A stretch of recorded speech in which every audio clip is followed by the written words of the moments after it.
प्रिय छात्र एवं छात्रों, आज मैं इस क्लास में आपको परिपत्र किस प्रकार से लिखा जाता है इस पत्र के बारे में आपको समझाएंगे कि इसको आप किन किन परिस्थितियों में भेज सकते हैं और इसका प्रारूप क्या होगा, इसका पत्र का महत्व क्या है और उदाहरण के साथ में आपको समझाने का मैं प्रयास करूँगा।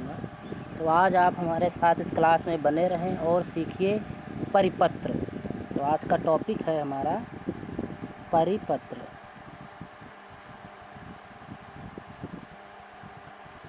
परिपत्र को गस्ती पत्र भी कहते हैं, ठीक है, इसको गस्ती पत्र भी कहते हैं। अब परिपत्र है क्या? परिपत्र एक ऐसा पत्र है जिसमें इन्फॉर्मेशन एक व्यक्ति द्वारा लिखी जाती है और एक ही पत्र को आप कई व्यक्तियों को जब आपको भेजना होता है तो हम परिपत्र लिखते हैं, ठीक है। तो एक ही पत्र अर्थात जब समान सूचना आपको कई कार्यालयों तक भेजनी हो तो उस परिस्थिति में परिपत्र का प्रयोग किया जाता है। अब इसकी जो परिभाषा है वो हम यहाँ पर आपको लिख करके दिखाते हैं और इसको आप लोग यहाँ पर देखिए और समझने का प्रयास कीजिए। हम आपको समझाने का भरसक प्रयास करें। जैसे पत्र लेखन का ऐसा रूप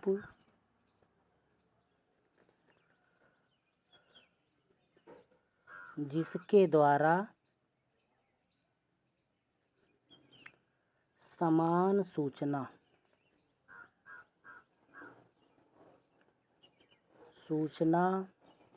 निर्देश अनुदेश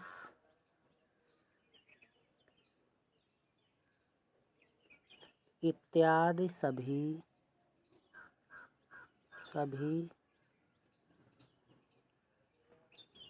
संबंधित अथवा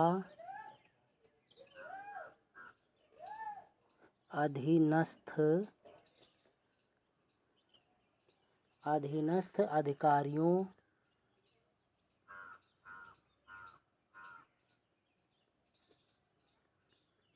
को विभिन्न कार्यों के संदर्भ में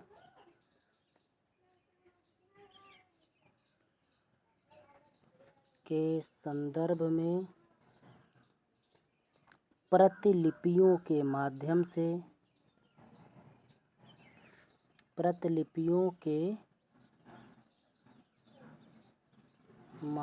से प्रेषित किया जाता है।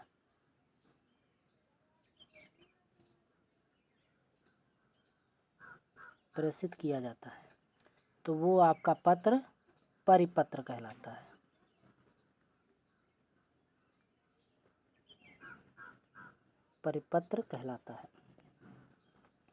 तो आपने देखा कि इसमें क्या है कि इसमें जब समान सूचनाएं होंगी तब भेजा जाएगा। कंडीशन क्या है कि जब सूचना समान हो और पाने वाले अलग अलग हों। तो जब समान सूचना कई कार्यालयों में एक साथ भेजनी हो तो हमें परिपत्र लिखना पड़ता है।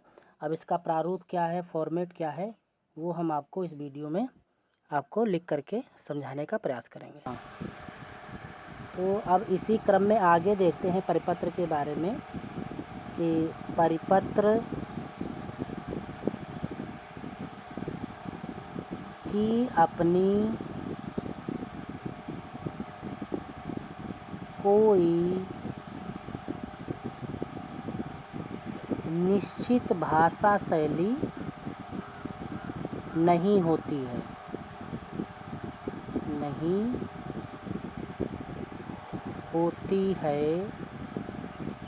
बल्कि परिपत्र की भाषा परिपत्र की भाषा शैली अथवा प्रारूप उसी पत्र के अनुरूप हो जाता है जिस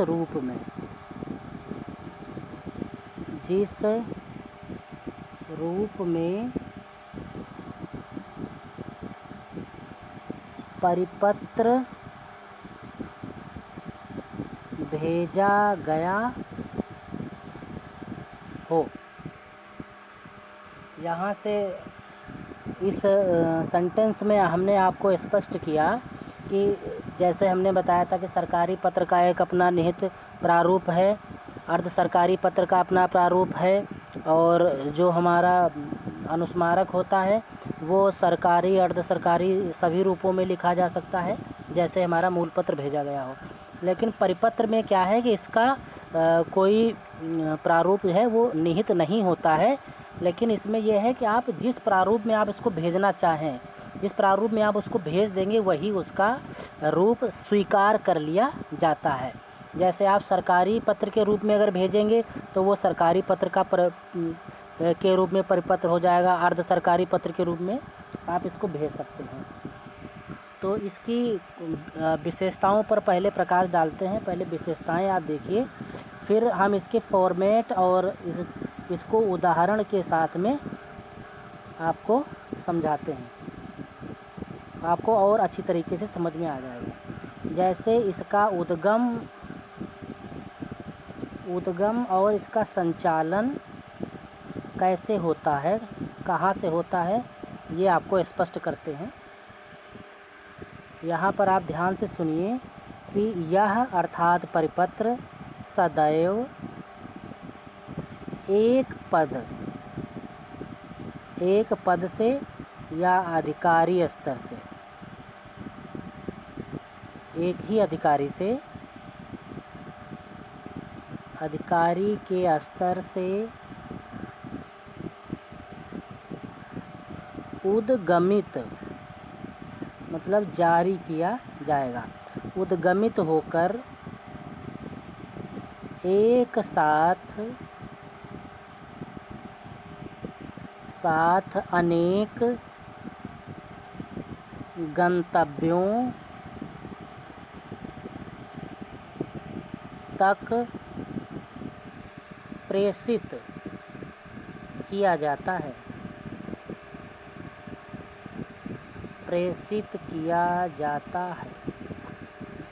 अर्थात इसका प्रेषक एक होता है। ये इम्पोर्टेंट बात है, इसका प्रेषक एक होता है, इसको भेजने वाला सिर्फ एक होता है, ठीक है। किंतु यह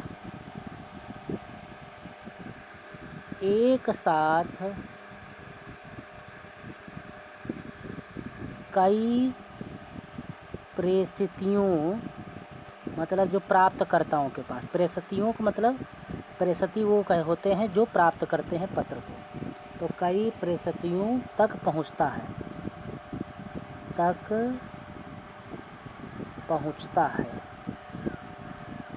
ठीक है। इसका संचालन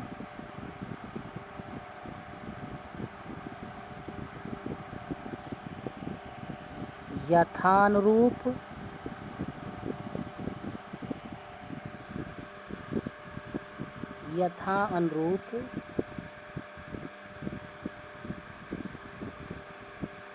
किसी भी प्रारूप में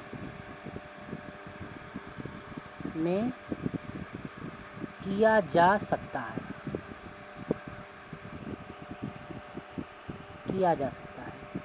आगे आप इसकी विषय वस्तु समझिए। ये तो आप समझ गए होंगे कि यह एक अधिकारी के द्वारा लिखा जाता है और ये एक साथ कई व्यक्तियों को, कई कार्यालयों तक ये भेजा जाता है। वो इसलिए भेजा जाता है क्योंकि इसमें जो सूचना होती है वो सूचना समान होती है, तो समान सूचना होती है तभी हम परिपत्र लिखते हैं। दूसरा इसकी विशेषता है इसकी विषय वस्तु।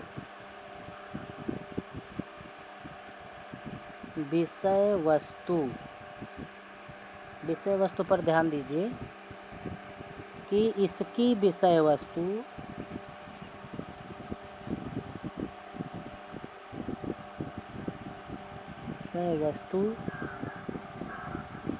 किसी शासकीय कार्य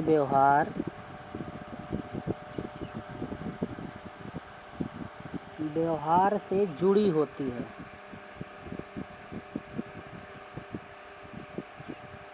ठीक है, शासकीय कार्य के लिए इसका प्रयोग किया जाता है।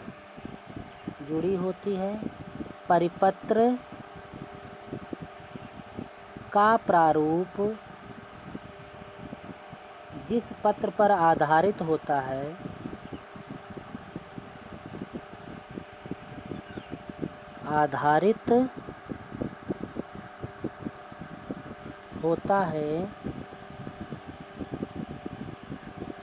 उसके ही विषय वस्तु को भी ग्रहण कर लेता है। कहने का अभिप्राय ये है कि यदि सरकारी शासकीय पत्र के रूप में अगर भेजा जा रहा है तो विषय वस्तु इसकी शासकीय पत्र के अनुसार होगी, और यदि अर्ध सरकारी के रूप में भेजा जा रहा है तो इसकी विषय वस्तु अर्ध सरकारी पत्र के अनुसार होगी। जहाँ शासकीय परिपत्र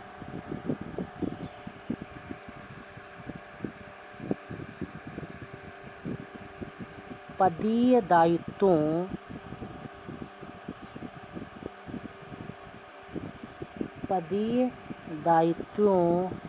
के निर्वहन के लिए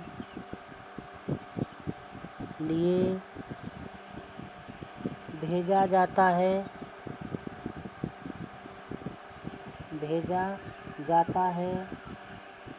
वहीं अर्ध शासकीय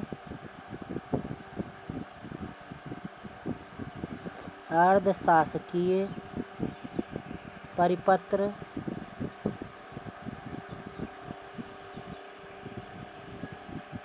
यथानुरूप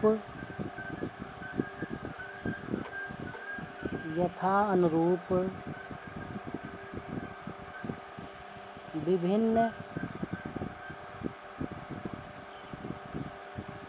मामलों से संदर्भित होता है।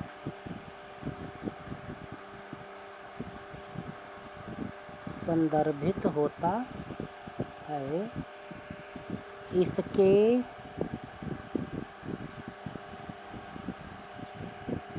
अन्य प्रारूप भी मूल प्रारूप की विषय वस्तु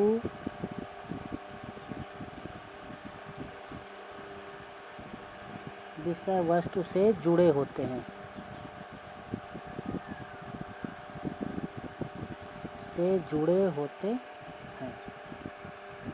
यहाँ पर बताया गया कि जैसा रूप आप उस परिपत्र को देंगे, सरकारी में लिखेंगे तो विषय वस्तु सरकारी होगी, अर्ध सरकारी में लिखेंगे तो अर्ध सरकारी होगी। लेकिन इसमें बताया गया कि जितने परिपत्र जो शासकीय परिपत्र होते हैं वो पदीय दायित्व के निर्वहन के लिए भेजे जाते हैं। जैसे किसी का नियुक्ति है तो उसमें तो वो आपके सरकारी पत्र के फॉर्मेट में भेजे जाएंगे, और अगर अर्ध सरकारी के रूप में आपको परिपत्र भेजना है तो यथानुरूप वो विभिन्न मामलों से संदर्भित आपके हो सकते हैं, लेकिन शासकीय परिपत्र हमेशा पदीय दायित्व के संदर्भ में लिखे जाएंगे। ये आपको ध्यान रखना है।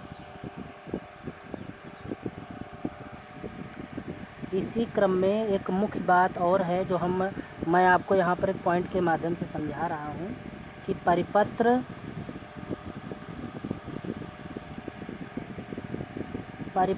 का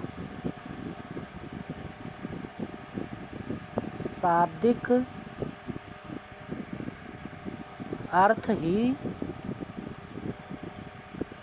समान विषय से जुड़ी सूचनाओं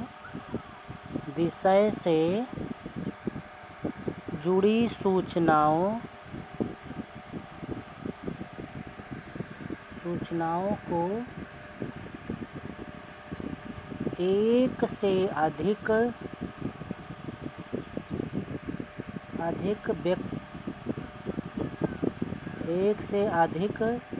व्यक्तियों को भेजने से है।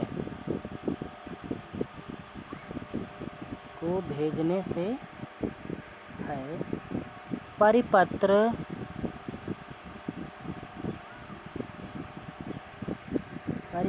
शासन अथवा किसी विभाग की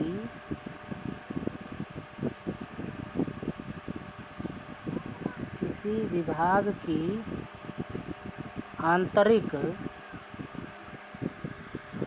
एवं व्यापक जानकारी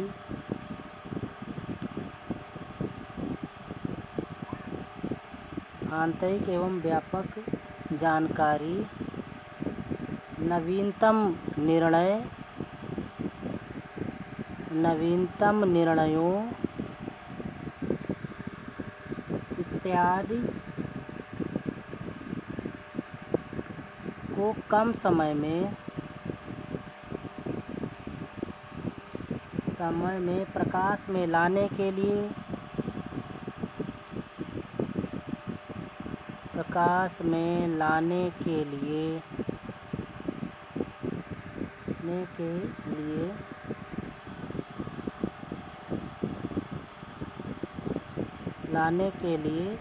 प्रतिलिपियों के माध्यम से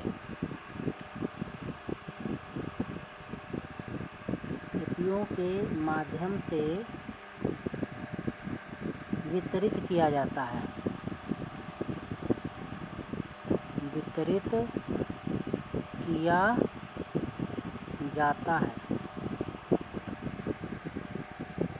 इसके साथ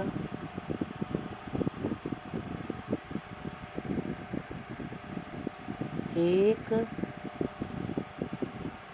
सादा पृष्ठ नथी रहता है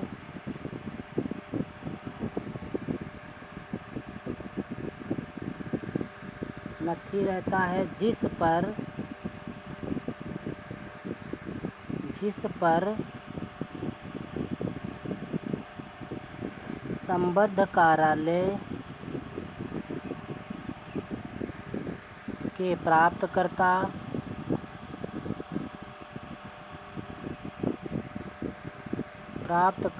अधिकारी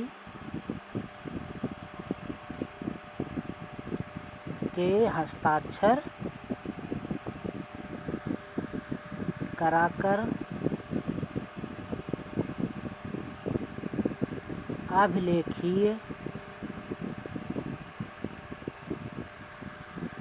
अभिलेखीय रूप से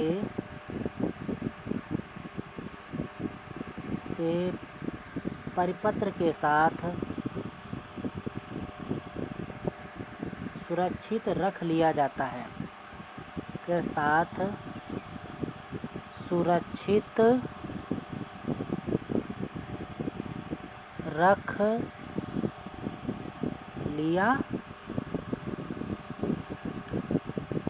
सुरक्षित रख लिया जाता है। तो यहाँ पर आपने देखा कि परिपत्र जब भेजा जाता है तो उसमें सूचनाएं समान होनी चाहिए, और समान सूचना जब होंगी, समान विषय जब एक विषय होगा और कई लोगों को भेजना होगा, तब हम परिपत्र लिखते हैं। और परिपत्र को फिर भेजते हम कैसे हैं कि ये हम अभी आपको आगे फॉर्मेट में आपको स्पष्ट करें, लेकिन यहाँ पर थोड़ा सा आपको बता दें कि प्रेषक लिखेंगे, उसके बाद में सेवा में फिर समस्त लिख करके, समस्त और जैसे आप समझ लीजिए जिलाधिकारी को आपको एक पत्र भेजना है और उत्तर प्रदेश के जितने जिलाधिकारी हैं उन सभी को भेजना है। तो जो सभी को आप तभी भेज पाएंगे जब विषय आपका समान होगा। तो उसमें क्या करेंगे, समस्त जिलाधिकारी उत्तर प्रदेश शासन लखनऊ ऐसे लिख देंगे। तो अब वहाँ पर पाने वाले जितने भी जिलाधिकारी हैं हर ज़िले के, उसमें किसी एक ज़िले का नाम मेंशन नहीं होगा, बस समस्त जिलाधिकारी उत्तर प्रदेश शासन इतना लिखा जाएगा।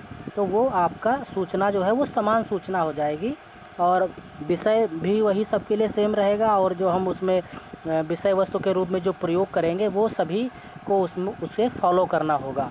तो इस तरीके से हम इसमें लिखते हैं। और जब आप उसको भेजना है, जैसे हमें पता है कि हमारे ज़िले में उत्तर प्रदेश में 75 ज़िले हैं, 76 ज़िले हैं, तो आप उसके हिसाब से आप फ़ोटोकॉपी करा लें। कराने के बाद में आप उनको अलग अलग लिफाफे में डाल कर के एक ही इन्फॉर्मेशन आपको भेज देनी है। बार बार आपको लेटर क्रिएट करने की ज़रूरत नहीं है कि ज़िले के अनुसार आप नाम डालें फिर उस तरीके से लिखें, ऐसी कोई ज़रूरत नहीं पड़ती है। ठीक है। तो अब इसके क्रम में हम आगे आपको इसके प्रारूप के बारे में बताते हैं कि इसका फॉर्मेट किस तरीके से लिखा जाता है। तो इसका प्रारूप देखते हैं और यहाँ पर मैं जो प्रारूप आपको बताने जा रहा हूँ वो आपका शासकीय पत्रों पर आधारित है। शासकीय पत्र, ठीक है ना। प्रारूप यहाँ पर जो है वो भी परिपत्र का प्रारूप, परिपत्र प्रारूप जो है वो शासकीय पत्र पर आधारित है। तो जैसे हमने पूर्व की क्लास में आपको बताया था कि सरकारी पत्र किस तरीके से लिखा जाएगा। तो यहाँ पर आप सबसे पहले लिखेंगे प्रेषक, प्रेषक के बाद कॉमा, फिर उसी के नीचे आप नाम लिखेंगे, जो लिखने वाला है भेज रहा है उसका नाम, उसके बाद में पद का नाम, उसके पश्चात में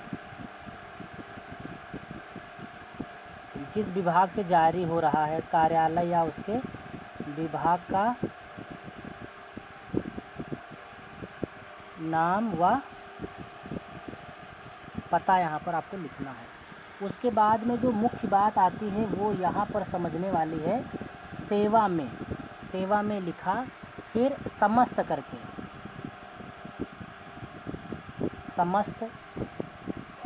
समस्त करके हम यहाँ पर इस तरीके से लिखेंगे और जितने भी होंगे यहाँ पर पद लिख देंगे, पद का नाम, पदनाम यहाँ पर लिखेंगे। समस्त, जैसे जिलाधिकारी लिखें समस्त जिलाधिकारी, सचिव को लिखना है सचिव, अगर सपोज कीजिए कि पॉलिटेक्निक के समस्त प्रधानाचार्यों को लिखना है, जितने भी हैं, तो समस्त प्रधानाचार्य राजकीय ऑब्लिक अर्ध सरकारी उत्तर प्रदेश शासन, इस प्रकार से। तो जितने प्रधानाचार्य उत्तर प्रदेश के होंगे उन सभी के पास ही सूचना जाएगी। इस तरीके से लिखा जाता है। फिर उसके पश्चात कार्यालय, विभाग का नाम, कार्यालय का नहीं, विभाग के मतलब किस विभाग के लिए तहत वो हैं उस विभाग का नाम यहाँ पर लिख दिया जाता है।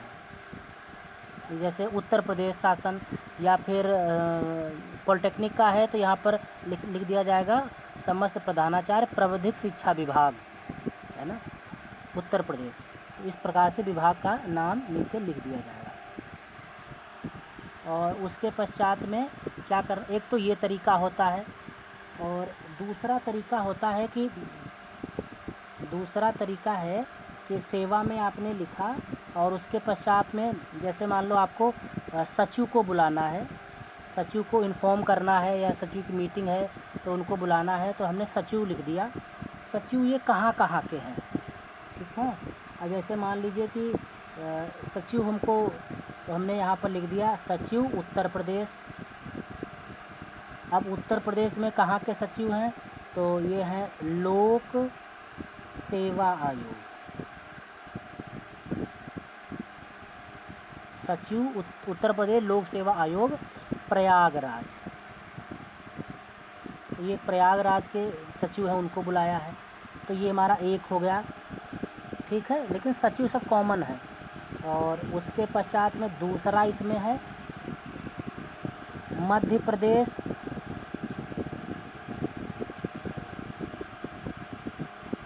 मध्य प्रदेश लोक सेवा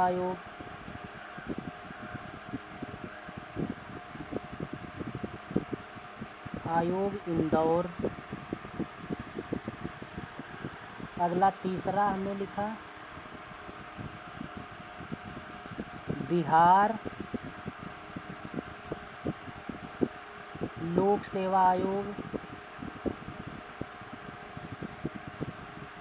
बिहार लोक सेवा आयोग पटना। तो इस तरीके से भी लिख सकते हैं कि जिन लोगों को बुलाना है, जो पद है उस पद को ऊपर लिख देंगे, फिर नीचे उनके विभाग को अलग अलग करके भी यहाँ पर लिखा जा सकता है, ऐसे भी लिख सकते हैं। उसके पश्चात जिस प्रकार से सरकारी पत्र में हम लिखते हैं पत्रांक संख्या, तो यहाँ पर सिर्फ संख्या लिखा जाएगा, संख्या। ठीक है, संख्या जो लिखनी है वो हम यहाँ पर लिख देंगे, आगे दिनांक लिख दी जाएगी। उसके पश्चात में विषय लिखा जाएगा, संबंधित विषय यहाँ पर अंकित कर दिया जाएगा।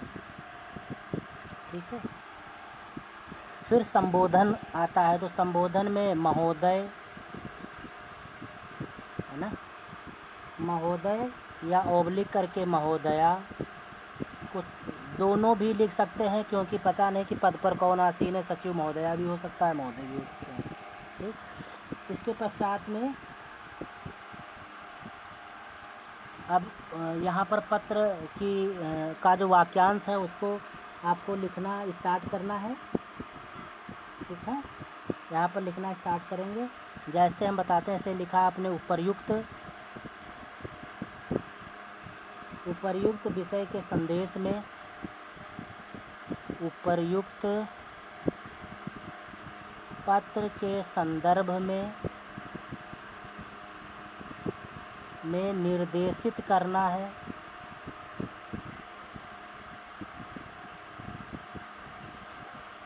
ठीक है, निर्देशित करना है कि डैश इस प्रकार से आप अगली जो लाइन लिखेंगे वो फिर आप प्रारंभ से ही लिखना, हम स्टार्ट कर देते हैं इस तरीके से। ठीक है, तो ये पैराग्राफ इस तरीके से क्रिएट करेंगे। तो इस प्रकार से जब हमारे 2-3 पैराग्राफ जो हमारे क्रिएट हो जाएंगे, 1 पेज पर आए, 2 पेज पर आए, 3 पेज, लेटर जैसा होगा मैटर उसके हिसाब से पैराग्राफ क्रिएट होते हैं। उसके पश्चात फिर संलग्नक हम इसमें लिखते हैं। अगर आप इसमें संलग्नक साथ में भेजना चाहते हैं तो संलग्नक भी हम इसमें ऐड करते हैं। 1, 2, 3 जितने भी होंगे वो हम यहाँ पर लिख देते हैं। ठीक है, जो संबंधित जो और भी सूचनाएं देने के लिए पत्र के साथ में भेजते हैं उनकी कॉपी आप यहाँ पर लिख देते हैं। उसके पश्चात में इधर भवदीय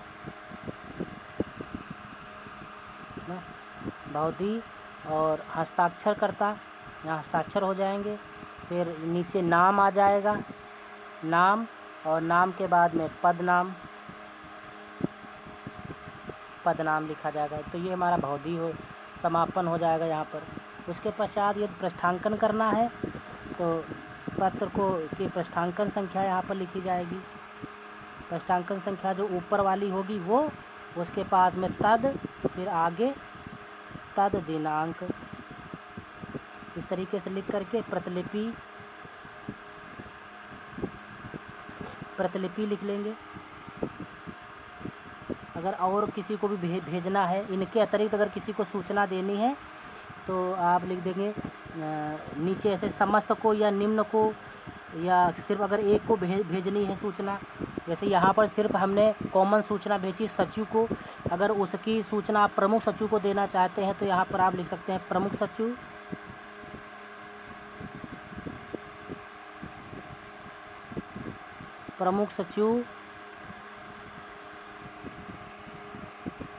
उत्तर प्रदेश शासन को सूचनार्थ एवं आवश्यक कार्रवाई हेतु प्रेषित। आवश्यक कार्रवाई हेतु प्रेषित, इतना लिखेंगे। और नीचे जब हम लिखेंगे तो यहाँ पर भवदीय नहीं लिखा जाएगा, नाम और पदनाम सिर्फ इतना लिखा जाएगा। आप हमेशा याद रखिएगा, नाम अगली लाइन में पद नाम, इतना यहाँ पर लिखेंगे बस, ठीक। और हमने आपको सरकारी पत्र में बताया था कि जब ये वाला पत्र भेजा जाएगा तो यहाँ पर साइन किया जाएगा, और ये पत्र भेजा जाएगा जब प्रमुख सचिव को भेजा जाएगा तो यहाँ साइन नहीं होगा, यहाँ पर सिर्फ इस प्रकार की एक बीच में लाइन खींच दी जाएगी ऐसे, और यहाँ पर साइन किया जाएगा। पत्रांक संख्या डाली जाएगी, यहाँ अलग पड़ेगा, और यहाँ पर संख्या अलग डाली जाएगी। ये आपको क्लियर हो गया होगा अच्छी तरीके से। और जितने लोगों को भेजना है उतनी फ़ोटोकॉपी, और जितने प्रतिलिपि में है उसकी भी काउंट कर लेंगे, और एक हम ऑफिस कॉपी अलग से इसमें बनाते हैं। अब ये आपको प्रारूप समझ में आ गया होगा। अब इसके पश्चात हम आपको उदाहरण समझाते हैं। और जैसा प्रारूप ये शासकीय पत्र का है, ऐसे भी आप अर्ध शासकीय पत्र हमने आपको बताया था डीओ लेटर, उसका भी प्रारूप इसी तरीके से तैयार कर सकते हैं। तो ये जो आपने ये पोर्शन यहाँ लिखा है ना सेवा में, इसको आप लास्ट में आप लेफ़्ट साइड में लिखेंगे। हमने आपको डीओ लेटर के बारे में बताया है, अगर आपने वो क्लास अटेंड नहीं की है तो आप उसको देख लीजिए। आपके इसमें वीडियो की उसकी वीडियो हमने आपको दी है, उस वीडियो में आप जा कर के उसको फिर से देख सकते हैं। अब इसके पश्चात हम आपको आगे इसका उदाहरण देते हुए आपको समझाने का प्रयास करते हैं।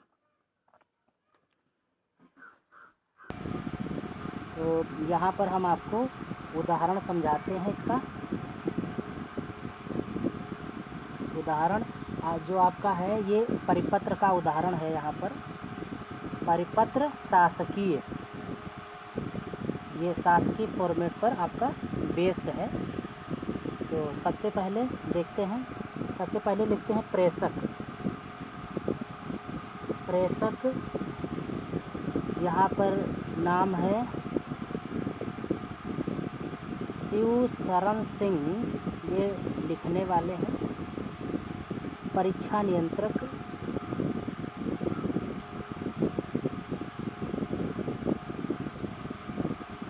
परीक्षा नियंत्रक लोक सेवा आयोग, लोक सेवा आयोग उत्तर प्रदेश, ठीक है।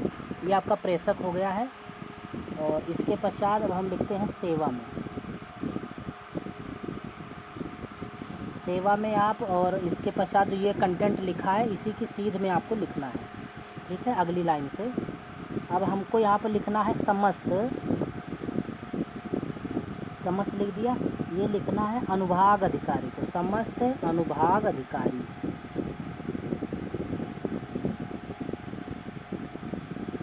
अनुभाग अधिकारी लोक सेवा आयोग,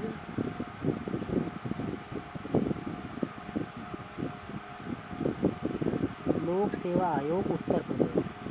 जितने भी लोक सेवा आयोग के अनुभाग अधिकारी हैं उनको संदर्भित करते हुए ये पत्र लिखा जा रहा है, ठीक है।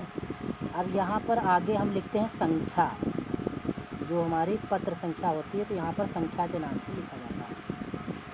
संख्या हमको जैसे हमने बताया था 180,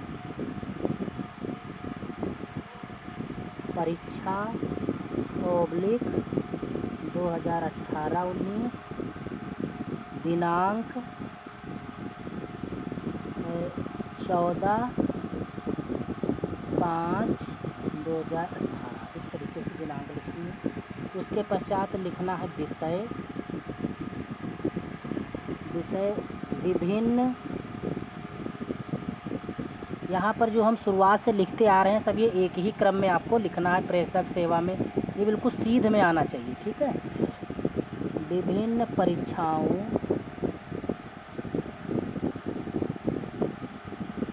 की वर्षवार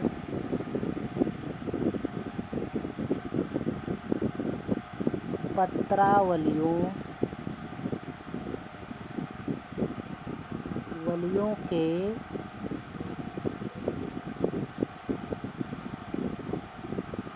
डिजिटल अभिलेख तैयार किए जाने एवं उनके समुचित रख रखाव, समुचित रख रखाव हेतु आवश्यक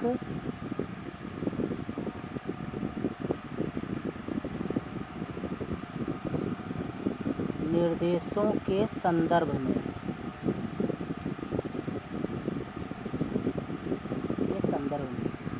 तो ये विषय हो गया। अब हम यहाँ से महोदय, थोड़ा सा स्पेस रखेंगे और महोदय यहाँ पर लिखेंगे, महोदय महोदया जो आप लिखना चाहें। और फिर हम स्टार्ट करते हैं। उपरयुक्त विषय के संदर्भ में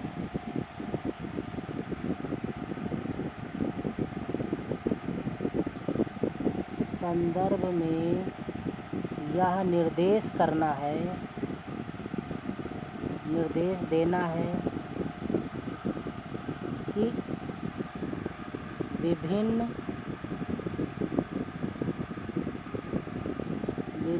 परीक्षाओं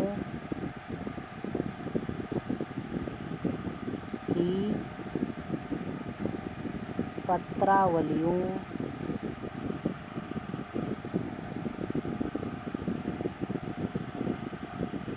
संरक्षणीय महत्व की हैं। पत्रावलियाँ संरक्षणीय महत्व की हैं, जिन्हें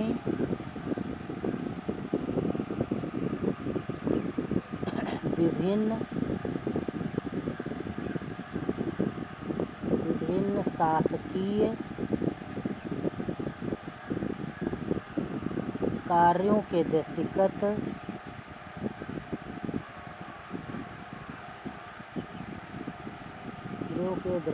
अनिवार्य रूप से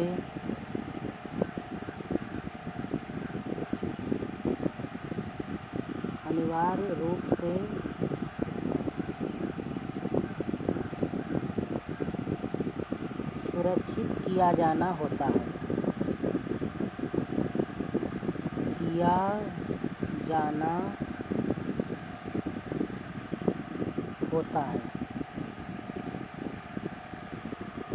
क्योंकि विगत समय में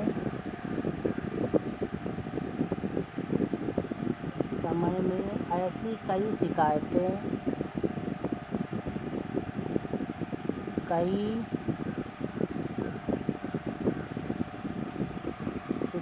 प्राप्त हुई,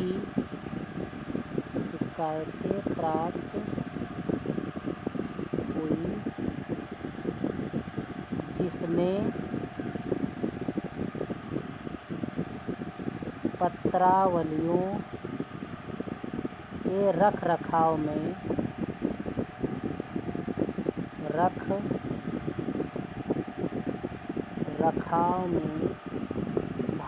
भारी लापरवाही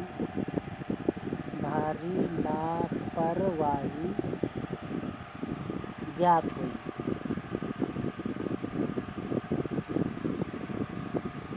अतः यह निर्णय लिया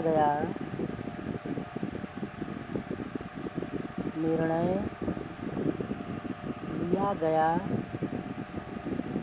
है कि समस्त पत्रावलियों को डिजिटल रूप में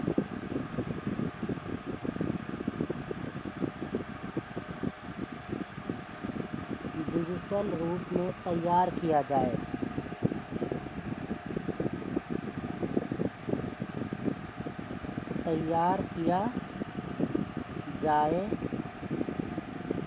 तथा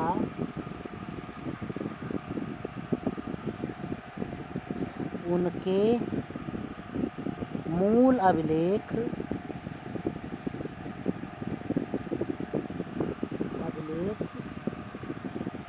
अभिलेखों को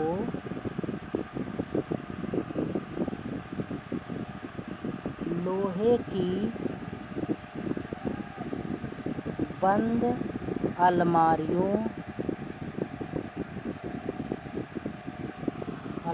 में सुरक्षित किया जाए। अलमारियों में सुरक्षित किया जाए और इसके लिए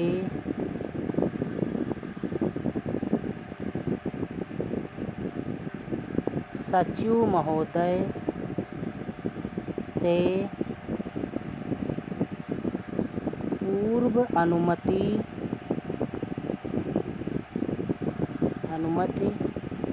प्राप्त कर ली गई है और उसके पश्चात में लास्ट में भवदीय हस्ताक्षर के लिए जगह, यहाँ पर लिखने वाले का नाम,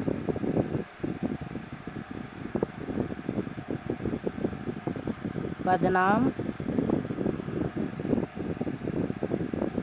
परीक्षा नियंत्रक। इस प्रकार से ये आपने उदाहरण यहाँ पर देखा जो परिपत्र का जो प्रारूप होता है उस पर आधारित है और शासकीय पत्रों के रूप में हमने यहाँ पर आपको लिख करके दिखाया है। तो इस तरीके से इस क्लास को हम यहीं पर वाइंड अप करते हैं और हमने इसमें आपको परिपत्र से संबंधित जितनी समस्त सूचनाएं थी वो आपके सम्मुख यहाँ पर हमने रखने का प्रयास किया है और आशा करते हैं कि आपको ये अच्छी तरीके से समझ में आया होगा। अगर कहीं पर कुछ आपको समझ में नहीं आया, उस फॉर्मेट में कोई कहीं पर आपको नहीं समझ में आया तो आप ज़रूर कमेंट करें, हम आपको समझाने का प्रयास करते हैं। तो फिर मिलते हैं कल आपसे नए टॉपिक।